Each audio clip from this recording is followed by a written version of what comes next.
Catherine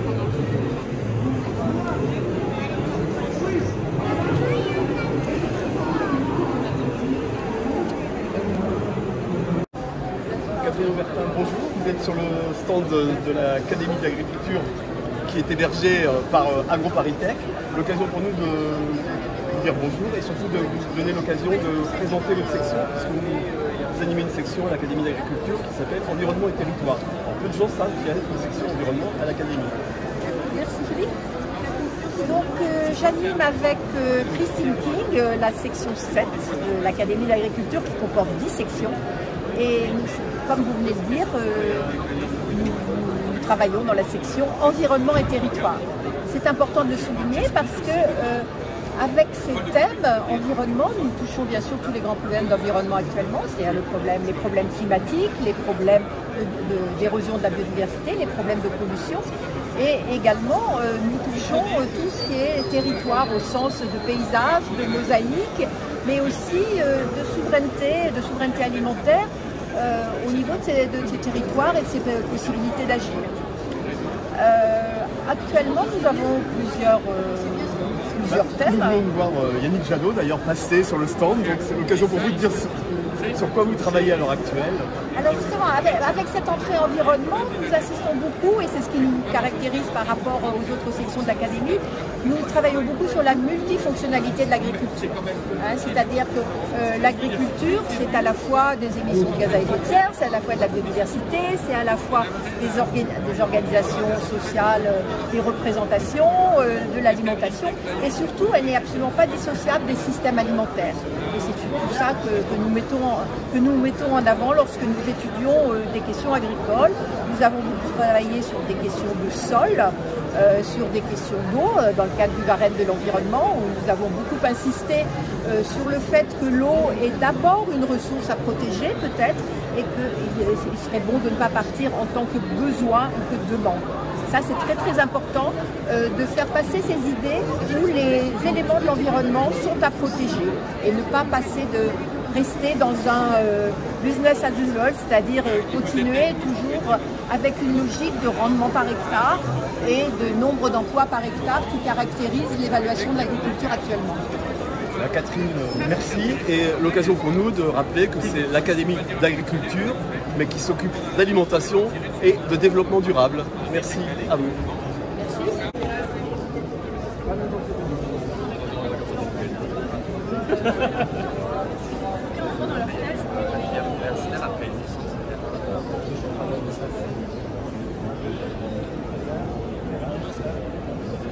Je suis Anna Bouka, je suis agricultrice dans le Doubs en Franche-Comté, entre Besançon et Montbéliard, pour vous donner à peu près. Donc, je suis en GAEC avec mon mari, nous sommes deux sur l'exploitation. Nous sommes en polyculture élevage, donc nous avons 46 laitières Montbéliard, 100% Montbéliard. Notre production principale est le lait, qui est transformé donc en ématal grand cru label rouge IGP. Nous avons 70 genisses et bœufs pour le renouvellement du troupeau et la vente en boucherie et à l'export, donc Maroc, Turquie, Russie, Italie. Et ensuite, nous avons 30 hectares de céréales, donc du blé, de l'orge et du colza. Tout est moissonné et livré directement à la coopérative. Nous sommes en ration sèche, donc ça veut dire que nos vaches laitières sont alimentées en concentré. 40% de l'alimentation, c'est du concentré. Après, il y a du foin et du regain. Donc voilà, nous sommes en agriculture raisonnée. Donc qu'est-ce que l'agriculture raisonnée? Eh ben, c'est donc, on travaille avec une coopérative Interval. Et donc on travaille avec un technicien qui nous dit ce qu'on doit apporter à la plante. Donc voilà, c'est comme vous quand vous êtes malade, je vais donner un petit exemple. Comme vous, quand vous êtes malade, ben, le docteur il vous apporte ce que vous avez besoin et le technicien, eh ben, lui il nous dit ce qu'on doit apporter à la plante. Voilà, tout simplement. Donc les métals grands crus label rouge IGP, vous savez ce que ça veut dire IGP? Alors IGP, oui. Donc ça veut dire indication géographique protégée. Donc les métals grands crus label rouge, vous le retrouverez dans les Vosges, en Franche-Comté et en Haute-Saône. Voilà, c'est le grand test en fin de compte. Le label rouge, c'est là. Voilà, le label rouge, c'est un petit logo avec un petit R, puis il y a marqué label rouge.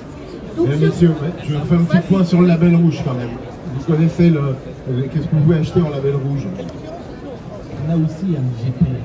Alors justement, la différence sur les signes de qualité, Anna, entre un AOC et une IGP, c'est pas la même chose. Alors, non, c'est pas la même chose, mais l'AOP puis l'IGP, c'est tout ce qui est géographique protégé.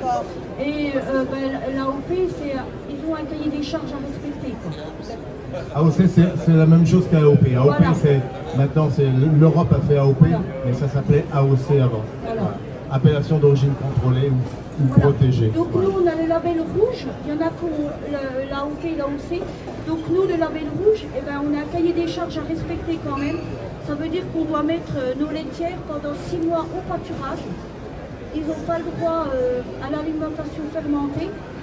Et puis on a plein de petits critères. On va à préciser, respecter. Anna, l'alimentation fermentée, parce que je pense que tout le monde ne connaît pas. Eh ben, l'alimentation fermentée, c'est tout ce qui est ensilage maïs, ensilage d'herbe. Quand vous voyez les gros chamallows dans les...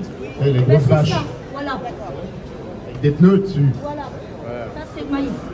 C'est maïs. Des questions? Oui, Comment? madame. L'ensilage, qu'est-ce que c'est? Eh ben, l'ensilage, c'est le maïs. Voilà. C'est que du maïs, c'est que du maïs. Du maïs, et puis il y a les bottes enrubanées, on appelle ça des bottes enrubanées, c'est de l'herbe. Quand vous voyez les gros chamallows de couleur dans les champs, ben, c'est ça. Le bleu, le rose et le jaune. Que ça fermente, c'est Voilà, exactement. Donc ça, on n'a pas le droit de donner, on a un cahier vraiment des chartes à respecter. Voilà. Et nos vaches, donc nous, j'ai oublié de vous dire, on est robotisé depuis 2016. Donc la traite se fait 2 à 3 fois par jour. Parce qu'avant, c'était à la main. C'était la salle de traite, quoi. Ah oui, la salle de Donc traite, la ouais. robotisation, c'est le top. Ah ouais. Je confirme, parce que ça me permet aujourd'hui d'être là vers vous. Ouais. Voilà. Même dans ton quotidien, Anna, Oui, dans le quotidien, le robot, c'est bien. C'est génial. Parce que quand mon mari va dans les champs, ben, il n'est pas obligé de revenir traire, quoi. Voilà. parce que la traite, pour ces messieurs dames, c'est 2 fois par jour. Voilà, et on est obligé, parce que pour soulager la mamelle, ben, on est obligé de la traire, quoi. C'est comme une maman qui allait, quoi. C'est exactement pareil, quoi. Mais il faut quand même quelqu'un pour les conduire à la... Alors le robot de traite, non, il n'y a pas besoin de les conduire. En fin de compte, la première fois qu'elle passe dans le robot, la vache, elle a été paramétrée, la mamelle a été paramétrée. Donc après, ben, elles sont pendant 8-10 jours, la première fois qu'elles passent, on les pousse au robot. Et en fin de compte, ce qui les fait aller au robot, c'est parce qu'elles ont des granulés, du concentré à manger. Donc c'est comme les gosses quand on les empâter avec des bonbons. Donc nous, c'est avec les concentrés. Voilà. Et ce qu'il faut dire avec le robot de traite, parce que nous, quand on est obligé, on fait intervenir le vétérinaire comme vous avec le docteur. Donc nous, notre lait, si une vache est malade et qu'on est obligé de lui mettre des antibiotiques vraiment à la dernière minute, parce que perdre un animal chez nous, ben, ça a un coût.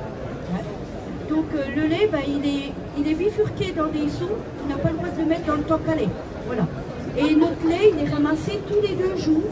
Et tous les 2 jours, on a un échantillon de lait qui part dans un labo pour l'analyser, voir s'il n'y a pas de butyrique, de cellules, d'antibiotiques. Donc nous, on est payé à la qualité du lait. On n'a pas la qualité, à l'heure actuelle, le lait n'est pas payé beaucoup, quoi. Voilà. Non, s'il n'y aurait pas la qualité, on ne pourrait pas vivre, quoi. Donc pour faire ça, il faut vraiment des laits de grande qualité. Oui, que ça soit de l'emmental, des yaourts, du beurre, coûte que coûte, il faut avoir de la qualité au niveau du lait. Voilà. Et une petite chose, parce que pour moi c'est très très important, peu importe la production qu'on fait, chaque agriculteur se lève le matin pour gagner sa croûte. Donc moi je ne jalouse personne. Voilà. Moi c'est un truc, c'est très très important parce qu'il y a tellement de différences entre les uns et les autres. Voilà. Pour moi, tout le monde est agriculteur avant. Alors justement, oui madame. Le temps de traite et le même avec le Alors ça dépend. Après la salle de traite, le fait que vous connaissez votre vache, il y en a une, elle peut se traire dans 10 minutes, un quart d'heure. Et en robot, ça peut être 7-8 minutes, il y en a, ça peut être 15 minutes aussi. Ça dépend. D'accord, et c'est ajusté. Pardon. Et c'est ajusté tous les jours. Oui, ben non, parce que dès que la première fois elle est rentrée la vache, comme on a tout paramétré, elle a un collier avec un répondeur, donc on a paramétré la vache. Et la première fois qu'elle est passée, ben, on sait le temps qu'il lui fallait. Donc ça ne bouge plus. Voilà. À part que si elle veine et puis qu'elle a trop de lait, voilà. Donc là, ça peut changer, ça peut varier. Mais et le robot s'adapte Ah ben le robot, dès qu'on lui donne les infos, c'est le bonheur. Et notre robot, il pèse même la vache. Voilà. Donc on a un ordinateur, il y a les 4 quartiers, on sait combien de lait fait le quartier. Alors il faut penser qu'une vache, elle fait, bah, chez nous, la moyenne sur l'année, c'est 34 kilos. D'accord. Et la production laitière est la même, que ce soit une traite robotisée que... Bah oui, après le travail est même. Oui, oui. Le travail est même, il faut bien sûr bichonner. Voilà, comme je dis, même on a un robot, on reste éleveur avant tout. C'est pas parce qu'on a le robot qu'on laisse nos troupeaux faire ce qu'ils veulent. D'accord, vous assurez quand même une présence. Voilà, on assure, on regarde les informations. S'il y en a une qui ne remonte pas, c'est qu'il y a quelque chose qui ne va pas. Voilà. Et au niveau de mon exploitation, on utilise les huiles essentielles. J'ai fait des formations pour les huiles essentielles et j'ai fait aussi des formations pour les énergies rituelles. Donc ça veut dire que quand une vache est malade, je peux aller vers elle, lui faire un soin.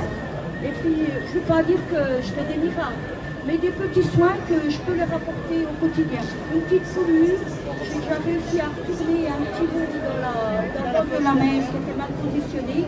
Donc voilà, ça c'est toutes des petites pratiques qui sont importantes et ça fait des économies au niveau vétérinaire. D'accord. Il n'y a pas plus de problèmes mammaires ou Oh non, non, non, pas du tout, non, non.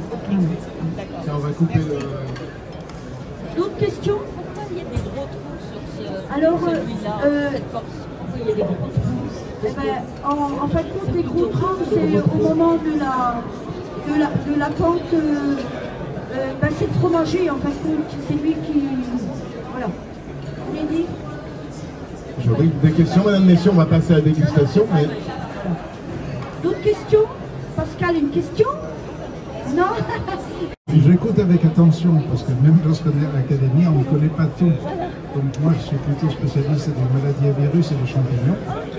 Donc, j'écoute les éleveurs avec attention, parce que c'est un monde que je connais un peu, mais c'est un monde où on a toujours énormément à découvrir. Par rapport aux citadins, il y a une chose qui est marquée dans nos esprits à tous, dans nos traditions. C'est la traite des vaches à l'ancienne, avec un tabouret, dans une étable qui était parfois discutable et qui prenait un certain temps, avec des risques d'accident qui étaient même évidents. Beaucoup de gens imaginent que l'ancienne méthode de traite était profitable en termes de qualité, parce que nous avons cela dans nos gènes. Des grands-parents, des grands-parents, des images.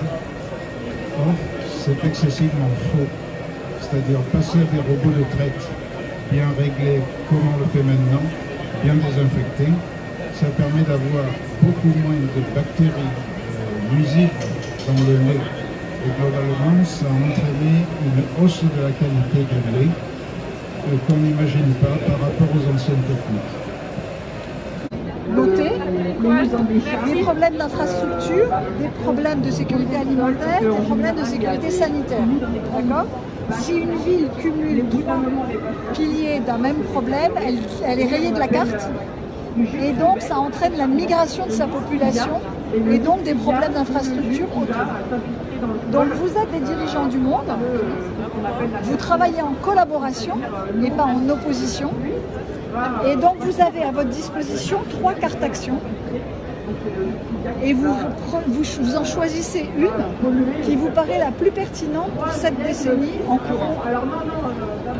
Donc on va commencer là-dessus. Vous avez 3. Le bleu, c'est des problèmes d'infrastructure. Et alimentation. C'est le jaune. C'est pas pondéré par la population. Non, rien n'est pondéré par la population. Il y a plus de bleu. Alors pourquoi là on a plus bleu? Parce qu'on a eu un problème à un moment, c'est qu'on a eu, dans un des aléas qu'on a eu, on a eu une déstabilisation de la calotte groenlandaise qui a fait sa décharge dans l'océan, qui a fait monter le niveau des mers et qui a obligé 8 villes à mettre en place des questions d'infrastructure ou des digues pour enrayer rapidement la montée du niveau des mers. C'est pour ça qu'il y a plus de bleu qu'autre chose.